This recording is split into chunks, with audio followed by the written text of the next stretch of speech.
with. But it's really nice to be surrounded by friends, like-minded individuals. And we're all here because we love plants, we love the diversity that surround us. And critically, I think we're wanting to learn a little bit more about how we can be better gardeners, better stewards, to get the most out of our limited space as we all farm and garden in an urban setting. And so my permaculture design certificate was in urban permaculture. More than 50% of the world's population now live in urban settings. And so meeting the needs and addressing the challenges that present themselves in an urban situation where you've got your neighbors right next door to you are unique, and I'm excited to talk about those today. I also am interested in, like I said, learning a little bit more about what you guys are doing, and by and large, want to know, just quickly before we get going, a raise of hands, how many of you are composting right now? Okay. All right, okay, so that's about half of you, about half, maybe a little more than half of you are composting. How many of you are regularly eating out of your garden, bringing something back to your kitchen? That's a good number of you. Awesome to see that. And how many of you experience issues with pests, don't know what to do? How many of you have experienced problems with plants that aren't productive, don't know what to do? All right, okay, very good. How many of you are familiar with the power of the microbiological world, the microcosmos? Okay, so we're gonna kind of, that's an area that maybe we'll dive into just a little bit. What about squirrels? We'll talk about squirrels, we'll talk about pests. But I think for me, trying to figure out how to be an ally. So in my presentation, you'll see it's not prescriptive. I try not to use don't as often as I try to yes and. And so squirrels are part of the ecosystem. We kind of have to work with them, and as it relates to like the microcosmos, that's where if we really understand what is at play, we can really leverage some very powerful help. So I think I've got a button that I can just click. Nope. I'm gonna maybe move this down just one. There we go. Okay. So a little bit about me and my background. I run a landscaping company called PermaHarvest LLC. I curate a nursery, and the nursery is focused on improving food security. So almost all of the plants that I have in the nursery are edible or have a function in one way or another. And I think it's really important that we think about those functions that our plants provide. I was more recently the farm director at Will Rogers Learning Community in Santa Monica, and am the current garden educator at Grant Elementary School. I manage a 3-acre farm, and on that farm, on that orchard, we have citrus, we have Myers, Pixies, Eurekas, we have macadamias, avocados, and grapefruit. My goal, since being on the property for the last year, is to increase diversity, shade, and color. Those were my 3 requests from the homeowner. We got that in spades. So that's a little bit about me. What I want to talk about, and I've got some of my teachers, or the people who have influenced me, who I like to talk about sometimes, and I've just kind of thought I'd put that up here. Jeff Lawton, who is one of the founders of permaculture. He's a permaculture designer in Australia. Mark Shepard, who kind of coined a term, syntropic agroforestry. It's layering forest ecology into productive landscapes. John Liu, who is an activist and filmmaker, kind of first and foremost, but is also a permaculture designer, and highly influential. Paul Stamets, who never mentions permaculture or landscaping, he's a mycologist.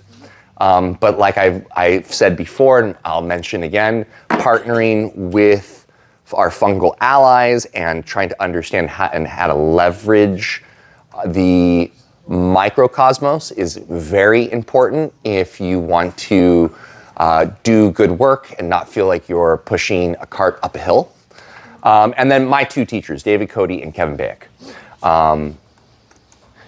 So my topic, my conversation is broad. We'll kind of focus on everybody's little landscape and everybody's little space and time. But I also want to kind of couch the conversation in the context that like we are trying to plan for productive spaces in the middle of climate change. We are trying to adapt while trying to create a zero waste environment by 2050, as California has a zero waste mandate by 2050.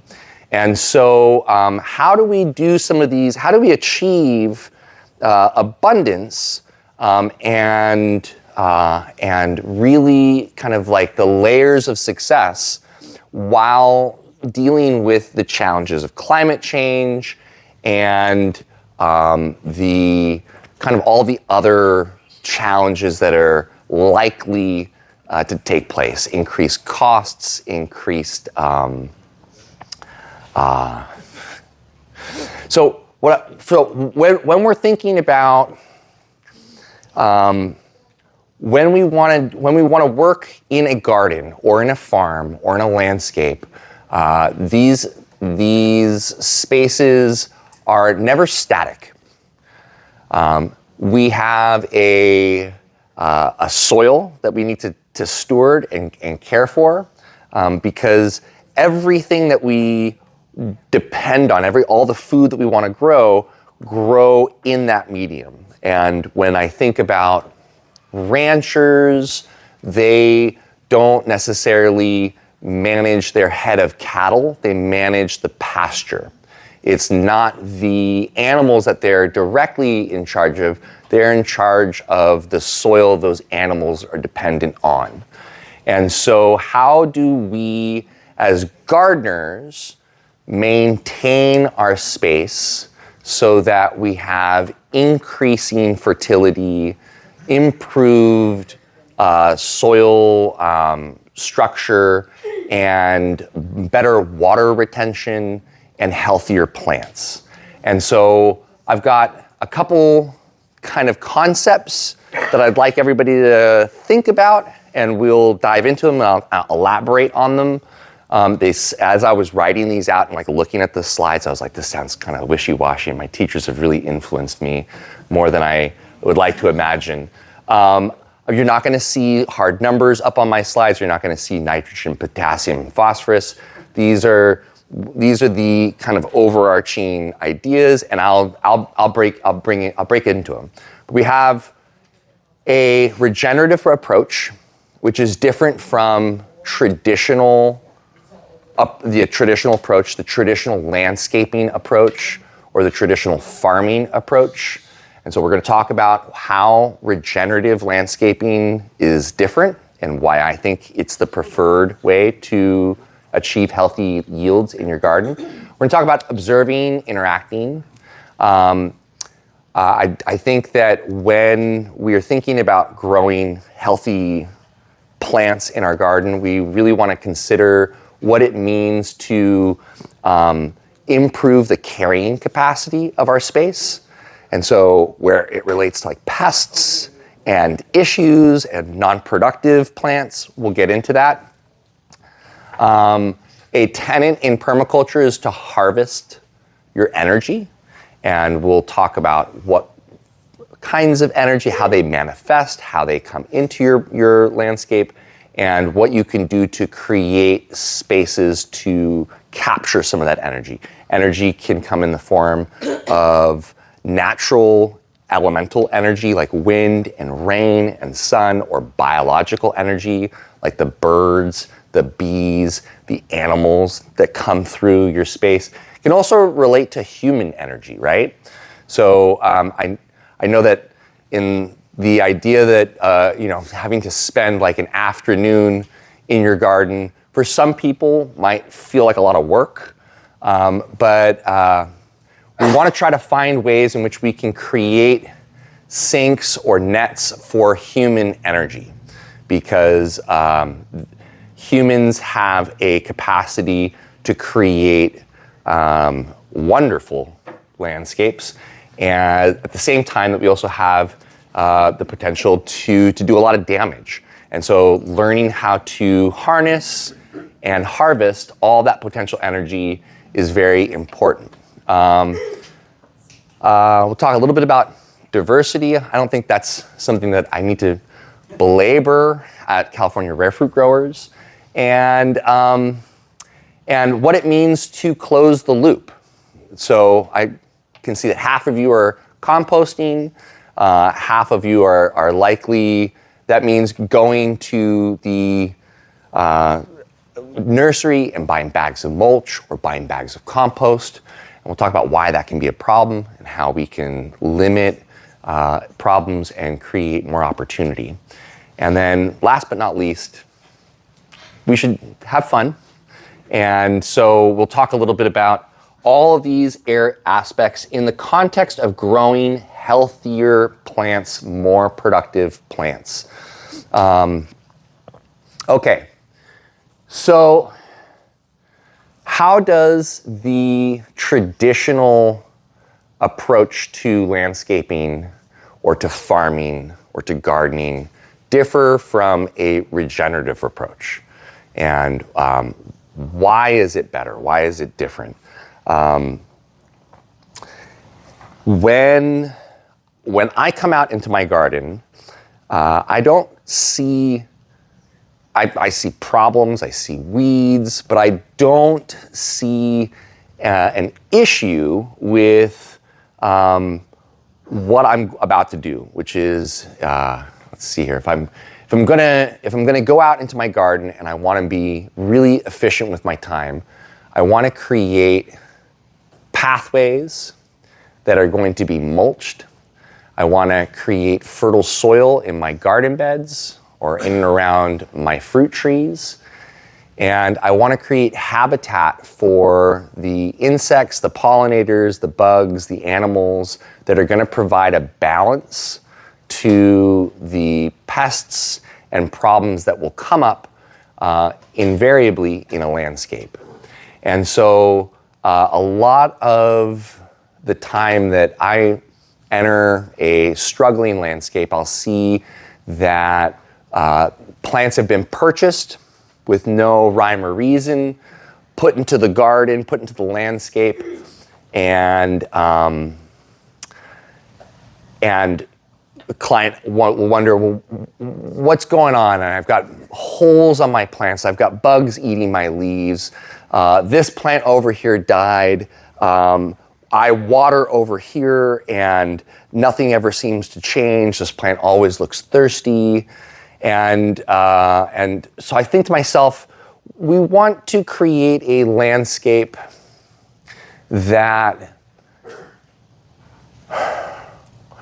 landscapes that are vibrant and that are full of potential. And how we need to consider this is on planet Earth, what is the limiting factor? What does all life on planet Earth need to survive? Water. Yeah. Not air, water. Oxygen. Water. Not oxygen either, right? There are some, you need it, yeah. But all life on planet Earth needs water. And if water is the limiting factor, a productive garden has the capacity to hold water. And what we want to try to do is moderate those swings from wet to dry or from hot to cold as best as we can. And so coming in every year and applying mulch and cutting back plants that are dead and bringing everything back down to the ground allows for your bacteria, your mushrooms, those fungal allies to begin doing their work, which is to decompose and return those nutrients back into your cycle, back to recycle them back into your soil. While you're feeding these organisms and growing these colonies, they're holding water in their body. And so the more capacity that you can create, the more food, the more organic material that you can lay down for these colonies of organisms, the more capacity you have for holding water on site. And the longer that you have to hold water, the better your plants will perform. The easier they will do at, the easier a time they will have at growing. So in my approach, I think to myself, God, these slides, I'm like thinking to myself, this slide is really funny.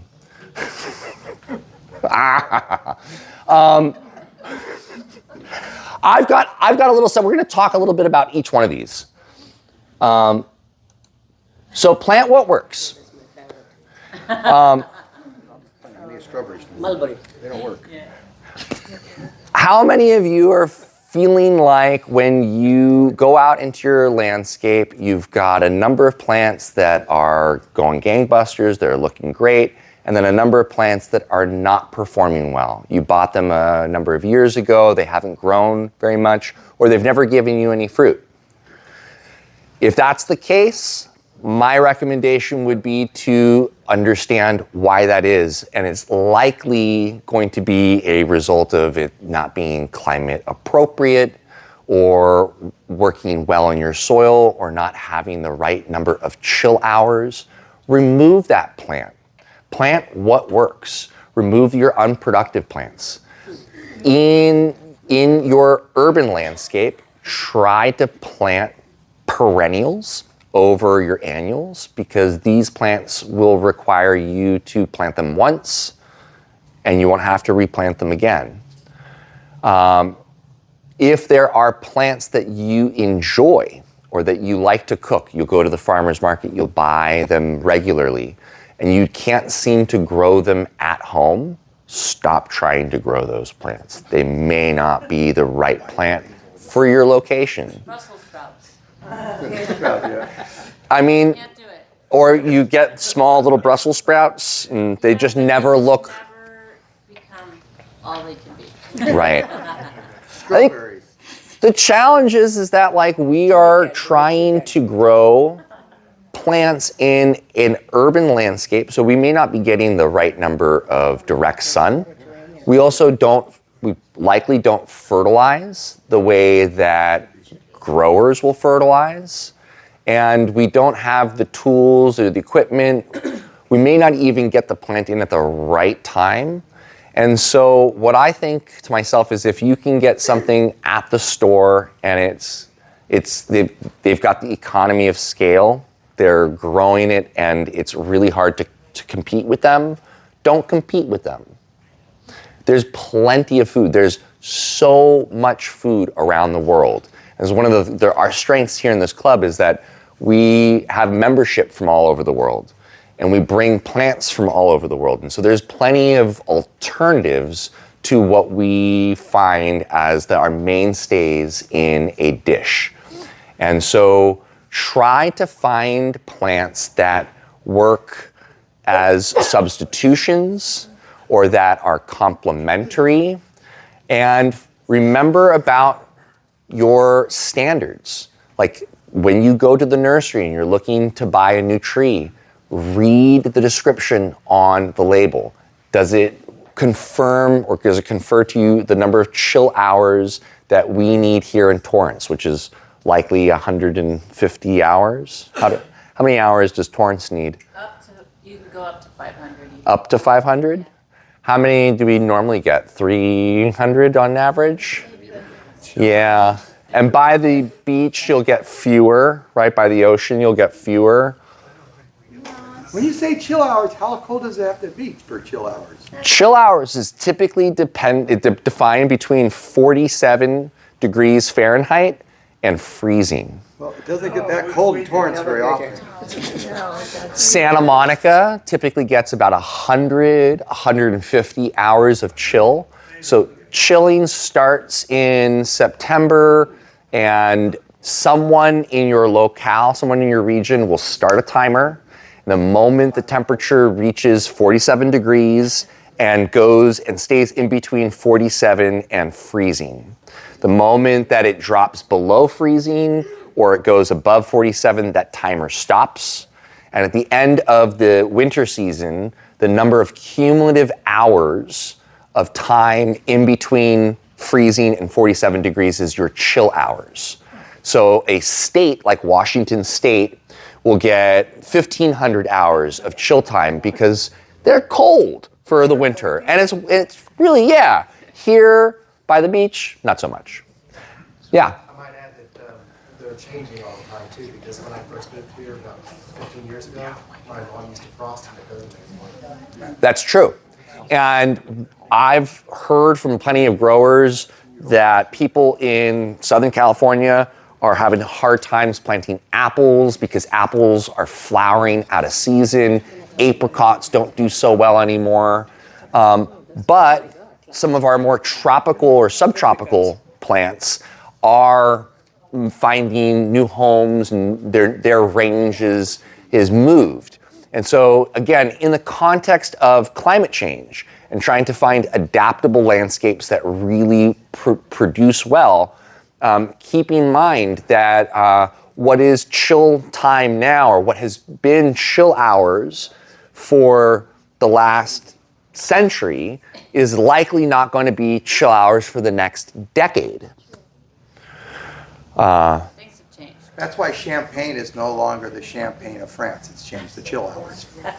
And we'll find that coffee and cacao and other plants, like Whittier College has now started a new trial grove of coffee because we'll have to find new regions.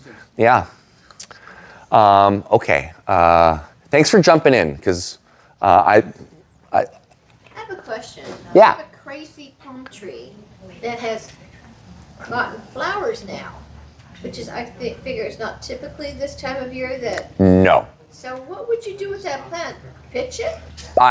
So if your tree is flowering out of season, the best thing that you can do, if you can, is pull all those flowers off. Just leave it alone. You would leave it alone? Because it's flowering because we got a burst of heat for several days in a row, and it's faking it out. And those will not come to fruition. And the tree will do it in the right season.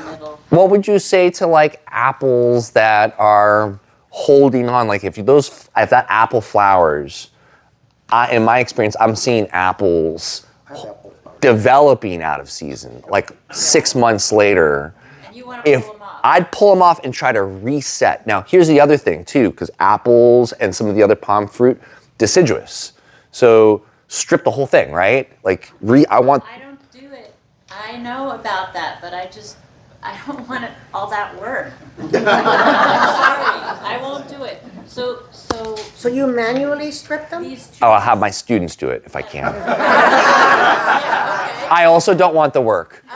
And I'm so thankful that you said that, because what do we want? Do we want to do work and push a hill up a cart? Or do we want to remove unproductive plants or plants that are maybe no longer appropriate for our climate and plant things that are going to I produce? disagree, because you'll have good years and bad years with the tree. So don't rip it out and say forget that tree. Give it a chance. You know, this tree that's bloomed, she'll have fruit this year, or maybe she won't. This is true. But then you don't rip it out. Well, But do you get the flowers again in the right time? If it's After you the goal would be that you hope so. But Judy's got some points. Judy's got some really good points because these trees are responding to environmental conditions. Correct. And so who can tell if another environmental condition will come later in that year that stimulates the plant to do something undesirable again. right there. Right. Especially in Torrance. But I think that Judy also has a really great point, which is don't put all of your eggs in one basket. You want to diversify. There'll be plants that produce well on some years and then have an off year. Or that we have. No, my point was this, is even if that sets fruit, I've seen this, out of season, completely the wrong, and you know it's because we had a hot spell. I leave that fruit on because I just don't want to come by and knock them all off. But they will fall off eventually, and you'll get a regular season out of your Probably tree. in January. If there's no work necessary. Because he has students. I mean, I have 100 fruit trees. I just can't give them all that much attention. Right, yeah. Do you get more abundance then, Mark, by stripping the tree then? Because you're taking the energy away from that tree trying to produce? So Is that what you're trying to go with? That we're going to get more abundance if you... Help it along. well, so there's you know, like if you're going to prune, if you want production, you prune. So pruning removes undesirable growth. It limits the shoots. It limits the number of spurs, and that's all going to be productive for your yield. At the same time, we know that these plants need to experience dormancy. They need to go down so that they can be stimulated to produce fruit. There's a response to environmental conditions that would say, hey, it got really cold this winter, you could die. So we need to produce some fruits so that you have some offspring. So I would try to do it, but then again, I also stopped planting apples like 5-6 years ago, and I just don't plant apples because there's so many other plants. Yeah, I know. I like apples too.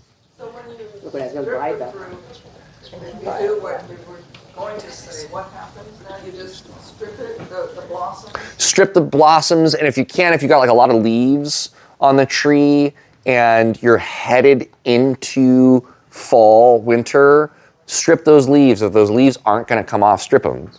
It can also be healthy because removing all those leaves can remove potential issues with viruses or fungus later.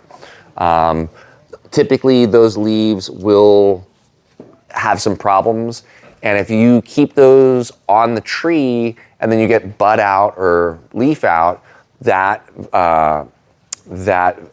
disease can transfer to the next season. I think it's cool having apples in the summer. It doesn't bother me. But I just wanted to know. You know, and here's another thing, like, I think to myself, there's so many apple varieties. There are apples for early in the season, there are apples for late in the season. Sometimes we may end up buying an apple and planting it in the wrong location and it performs subpar, but it would perform better if it was in another location. You know, like Washington. All right, we can move. Thank you guys for participating in this conversation. 10 more minutes, so okay. All right, thank you very much. Can you push that dimmer black part? Yeah. It's on screen. You touched it. Tap it. Tap, just push that black part to the right. Oh my, that's a touch. Need one of those for the classroom. Whoa. How many of you have heard of the concept of stacking functions or planting guilds or creating companion planting?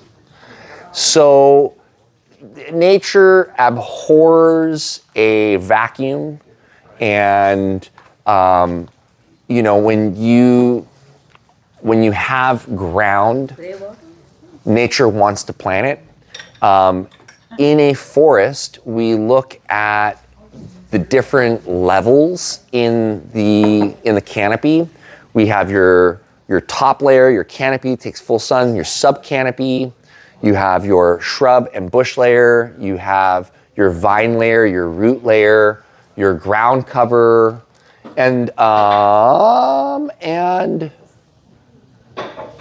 your bush shrub. And what we really want is we want to layer in functions. Every function should serve multiple elements, and every element in your garden should serve multiple functions. And so when we think about composting, we're dealing with waste. So we have to manage our waste, but we're also converting that into a resource. And so we're dealing with two things. We're removing a problem from our living situation, and we're creating a resource. When we think about water, something like a gray water laundry to landscape retrofit would stack functions. You've got to wash your clothes. You've got to put some detergent in the water to wash those clothes.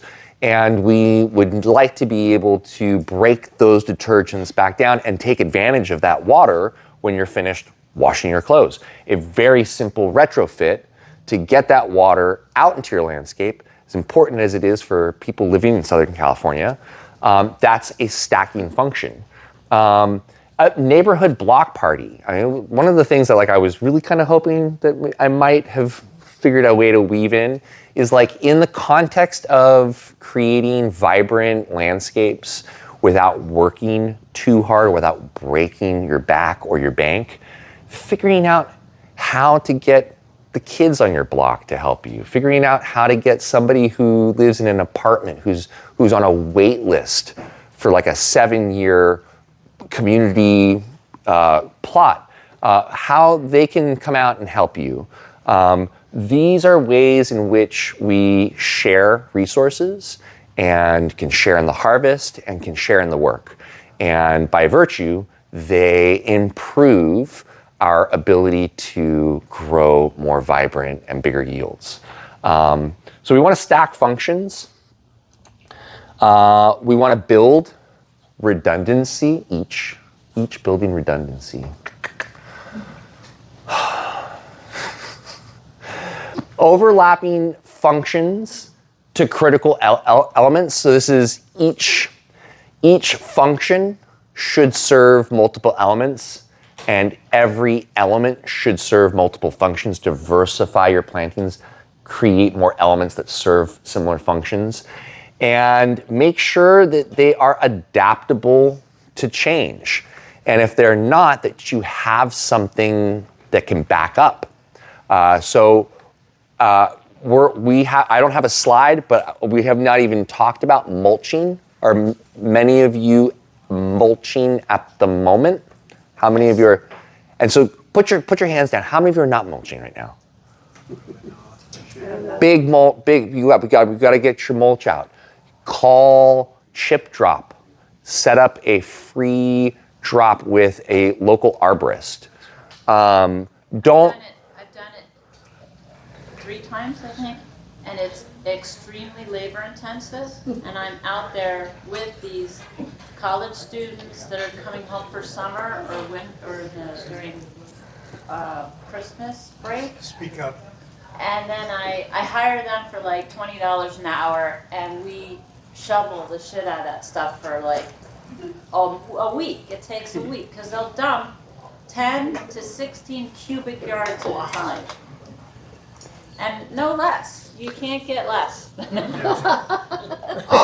would be good Coordinate next time. the When neighbors. you're talking about mulching, that's a great thing for this club, because I would even like to find more people that, you dump that, we would all like to buy mulch, or how we do it, that's a good point. We don't mulch in this area, it would be nice to be able to find You know, I'm sure he has, but I it'd was be just nice. saying, I'm glad to hear it. Yeah, it'd be nice to be able to. But you guys aren't Share that getting it. drop. My property can It's not very absorb productive now 16 after we cubic pulled it, yards went to the easily. shop. Well, I understand, but you have a big property here. What a gift. What a gift, yeah. Because I'm growing so much. Yeah. You guys should consider trying to create a little drop of mulch every year. Come over to Judy's house once a year when she's got the 16 cubic yards, and just help her out and unload a little bit into your truck or your. We have about 5 more minutes for him, and I want to. Let's open up for Q&A. Q&A for 5 minutes. Yeah. Then we're gonna have our food, and Mark will be here to talk for a while. That's all I We have do. a new room only here till noon, so yeah. So, but he's a very interesting person, as you can see, so. Let's try to ask, direct questions we all can benefit from. Raccoons, what do you do? So we talk about raccoons, squirrels, rats, possums, voles, gophers, moles. With raccoons, what do you do? Well, so what specific plants are your raccoons giving you problems with? Apples, avocados, tomatoes. The problem with raccoons is that out of all of your wildlife, these guys don't give a fuck. They don't care. They are fearless. They're messy. They don't eat everything, so they just kind of peck and nibble. You want to protect your plants because you can either protect your plant, you can protect the fruit, or you can set up some sort of motion detected kind of. It didn't work. It didn't work. Will a water Sprinkler, you did that? motion activated water sprinkler work, or should I just break down and get a dog? Oh, motion sprinkler. I got a dog 4 months ago, 70-pound dog. We stopped feeding the squirrels. No more 40 pounds of peanuts. It's already gotten 2 fights with raccoons. I'm not seeing raccoons in the backyard. Their nose, it's doing really well. It likes sitting outside till 9 o'clock, but raccoons do come late at night. Yeah. Yes. What kind of dog did you get? I got a half shepherd, half husky, all white dog named Riley. He's actually you've met my dog. His dog Mia met my dog Riley about the week I first got Riley. My dog gets gophers. Gophers. Love sitting my gophers. Kills them. Killed my bean tree. So you can try trapping. There are gopher traps that you can get at just about any hardware store. Trapping is likely the most effective thing to do. It's what you would pay an exterminator to come to your house to do. There are a couple different products on the line. So there are the ones that you manually set, kind of like a rat trap, require a little bit of skill. They require the right kind of placement and angling. Critically, you. Also, I attended a non-toxic gopher, rodent, and vole. And I was the only person who asked the guy, at the end, I was like, do you have any recipes? Everybody looked back at me and thought I was crazy. And the guy told me, he goes, my favorite 2 recipes are on my website. You don't go for his website. Look for, go for recipe. But you had to catch them first. You got to catch them first. Squirrels are going to be a problem. Rabbits. I've got the orchard, and so I've got all these animals, including coyotes, mountain lions, and bears. I've had to bring on cats, and so biological controls are preferred. If you are following integrated pest management practices, you want to try to find solutions to your problems that don't involve chemical treatments or poison. You want to ideally augment your landscape, go through and see if there are places where they are nesting and obviously you start at home. You start as close to your home base as you can and take a look to see if you can change or sweep or clean up the area so that it is less attractive if they're living in the area.